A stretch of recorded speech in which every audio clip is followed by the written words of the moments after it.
अग्निपथ योजना के खिलाफ जो प्रदर्शन हुए, जो हिंसा हुई, ट्रेनें जलाई गई, अब ये पुलिस प्रशासन का फेल्योर है।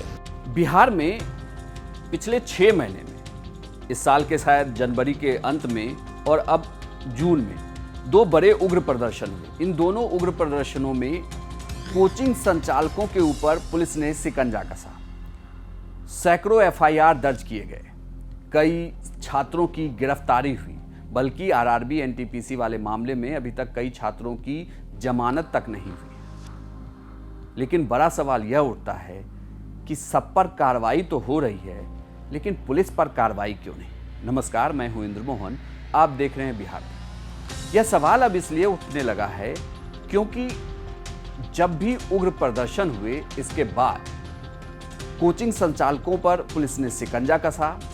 ऐसे वीडियो की तलाश की गई और उसके बाद ये कहा गया कि कोचिंग संचालकों ने ही छात्रों को उकसाया, जिसके बाद वो रेलवे ट्रैक पर जुटे और उन्होंने ट्रेनों को आग के हवाले कर दिया। उसके बाद कई सारे छात्रों की भी गिरफ्तारी हो गई। लेकिन अब जो है, नेता ये सवाल उठाने लगे हैं कि जिस प्रशासन को चाहिए था कि वो सख्ती दिखाए, वो शांति व्यवस्था बनाए रखे, जब उन्हें यह इनपुट था कि अगर बिहार में कुछ इस तरीके से हो सकता है तो फिर उन्होंने सख्ती क्यों नहीं दिखाई।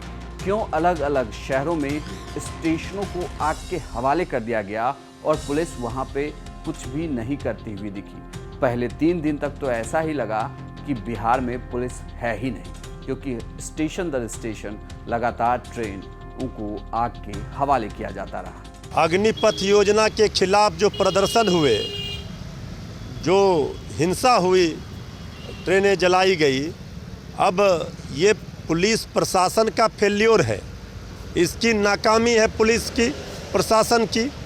कहाँ थे आरपीएफ के जवान, कहाँ थी सरकार की तमाम एजेंसियां, कहाँ थी पुलिस। लेकिन अब निशाना किसे बनाया जा रहा है? कोचिंग संस्थानों को, शिक्षण संस्थानों को।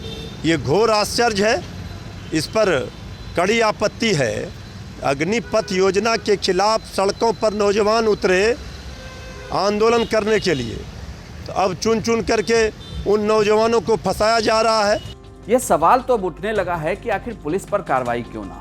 अगर एफआईआर दर्ज हो रहे हैं कोचिंग संचालकों के खिलाफ, छात्रों के खिलाफ, तो जिसके हाथ में इस पूरे व्यवस्था में शांति व्यवस्था बनाए रखने की जिम्मेदारी थी, एक शहर के अंदर से एक मार्च निकलता है और वो शहर के दूसरे हिस्से पर कहें कि अमूमन किसी भी शहर में अगर आप जाएं तो रेलवे स्टेशन शहर के एक छोर पर होता है।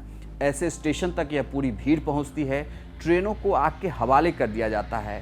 घंटों ये उपद्रवी वहां पर बवाल काटते हैं, लेकिन पुलिस वहां पर एक्शन लेती हुई नज़र नहीं आती। जब सरकार सख्त होती है तो प्रशासन भी जागता है और उसके बाद फिर वही फ्लैग मार्च और उसके बाद गिरफ्तारियां शुरू हो जाती है। छात्र नौजवान सड़कों पर है, लेकिन इसके आड़ में कई सत्ताधारी पक्ष के लोग ट्रेनों में, बसों में आग लगाया, जिसकी न कोई जांच हुई, न कोई गिरफ्तारी हुई। आखिर 3 दिनों तक पुलिस प्रशासन के लोग क्या कर रहे थे?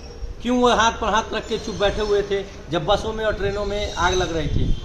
हम सरकार से ये मांग करते हैं कि 3 दिनों तक जो प्रशासन चुप बैठी हुई थी, उन लोगों पर भी कार्रवाई होना चाहिए और जांच करके सही व्यक्ति की गिरफ्तारी होनी चाहिए। शिक्षक जो हजारों नौजवानों के मार्गदर्शक हैं, उन पर कार्रवाई करके वर्तमान की सरकार ने ये साबित किया है कि देश को आरएसएस और बीजेपी के लोग अपना गुलाम बनाना चाहते हैं और जो इनके नीतियों का विरोध करेगा उसे प्रताड़ित किया जाएगा।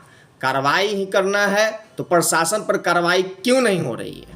ऐसे में सवाल उठता है कि जब नेता ये सवाल उठा रहे हैं कि पुलिस पर कार्रवाई कब होगी, क्योंकि अगर आप देखें तो पिछले दोनों आंदोलनों में कोचिंग संचालक सेंटर में आ गए हैं। इन कोचिंग संचालकों के ऊपर जो भी बड़े नाम हैं, जो बड़े शिक्षक हैं, उन पर यह आरोप लगा कि इन्होंने छात्रों को उकसाया, जिसके बाद ही छात्रों ने उग्र प्रदर्शन किया। लेकिन सवाल यह भी उठता है कि जिनके पास ये जिम्मेदारी थी कि वो शांति व्यवस्था बहाल करके रखे, वो कहाँ गायब थे?